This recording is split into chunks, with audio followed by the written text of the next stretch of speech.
Hey guys, so I am in my workout clothes, but I'm enjoying the beautiful sun in the backyard, and I am working on our kind of rock area. It was the backyard. We're on a mountain in Utah, so rockscaping is really common because honestly, if you're trying to grow a lawn, it ends up using a lot of water. I know one of the neighbors is really big into botany, and he's like a professor of botany, and they're trying to get some sort of new, I think it's Bermuda grass, legalized in Utah so that people can have that in their lawn and not have to water it as much. But essentially it's a desert and we don't get a lot of water, so rockscaping is really common.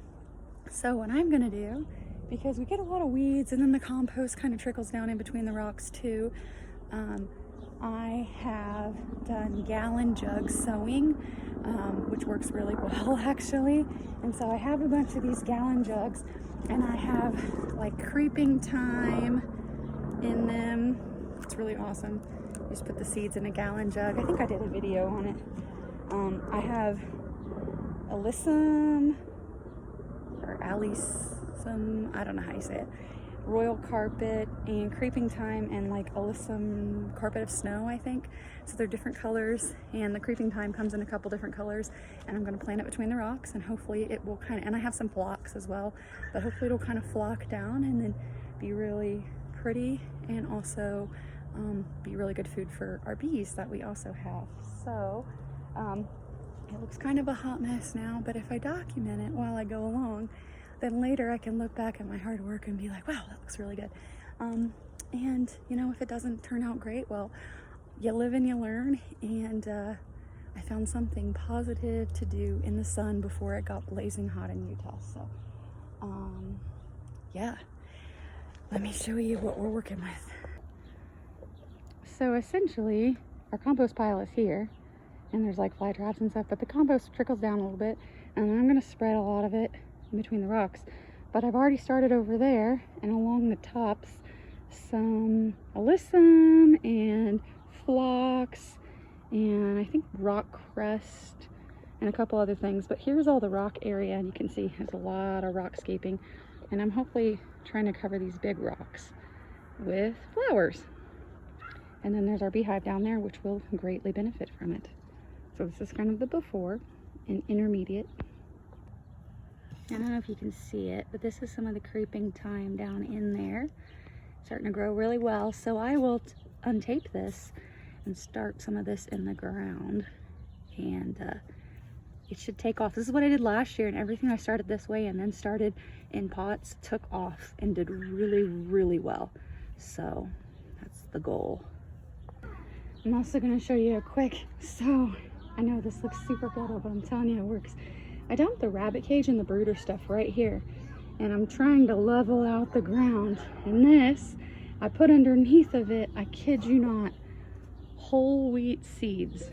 This is whole wheat, and if you cut it and keep it short, it will not turn into long, scraggly, dry grass. And this is all wheatgrass.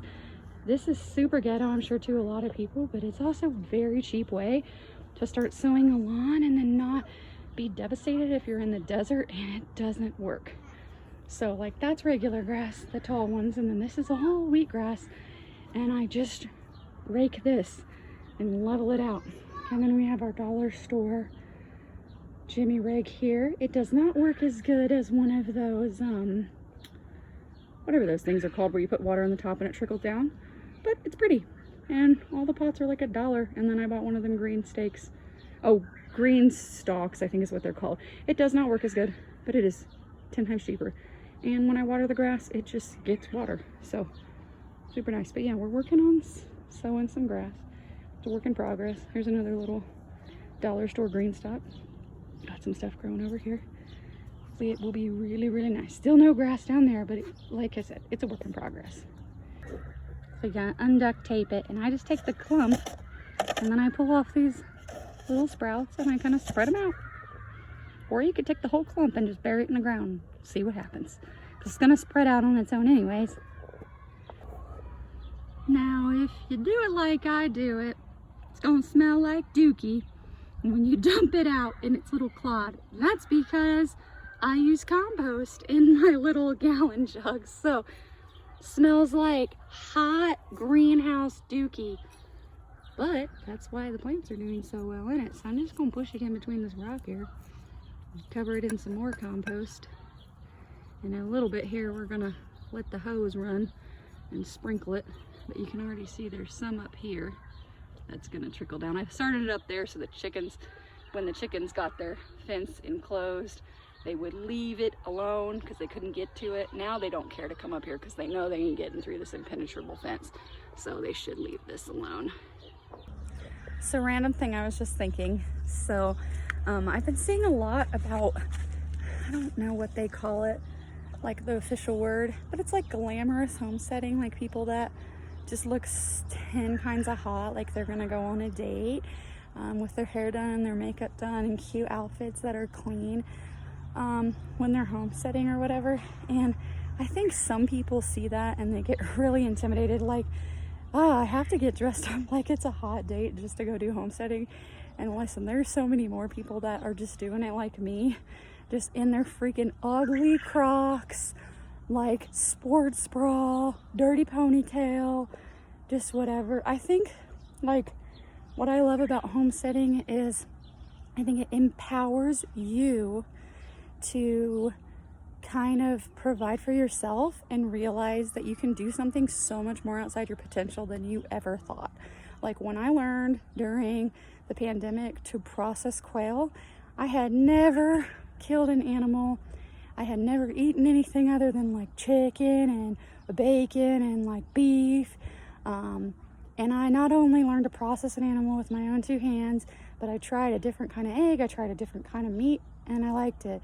And I learned that I could do something way, way outside my comfort zone if I wanted to provide not only for myself, but also for my family.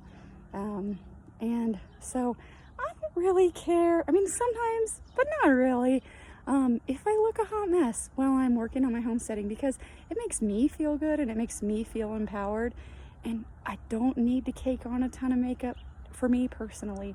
If that's your thing, like, I'm not knocking you, but it's so effing hot in Utah.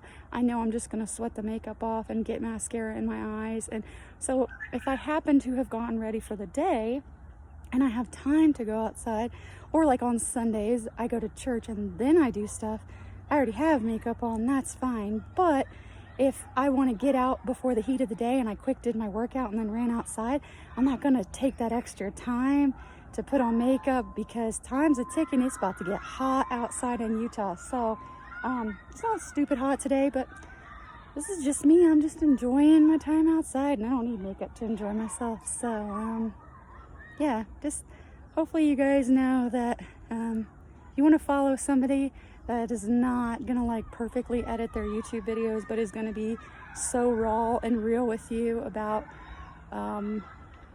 what it takes to homestead and how you can grow starting from literally nothing. Like, I can barely cook. Then follow me and we'll do this together and just learn together. I think it's all about building community and having that support system to realize, even though I'm in a super urban area and I'm one of the only people in my area doing this and I look crazy, I'm not the only one in the world doing it, and I'm not the only one in the US or in Utah doing it. So it helps to know there's other people, even if you feel like the minority in your area, because you might be the only person in your area, but you're not the only person, period. And we can all be here for each other. So let me show you what I'm over here by the compost pile on the rocks, and I'm getting ready to plant some of these alyssum stuff before these wasps and come over here and start bothering me.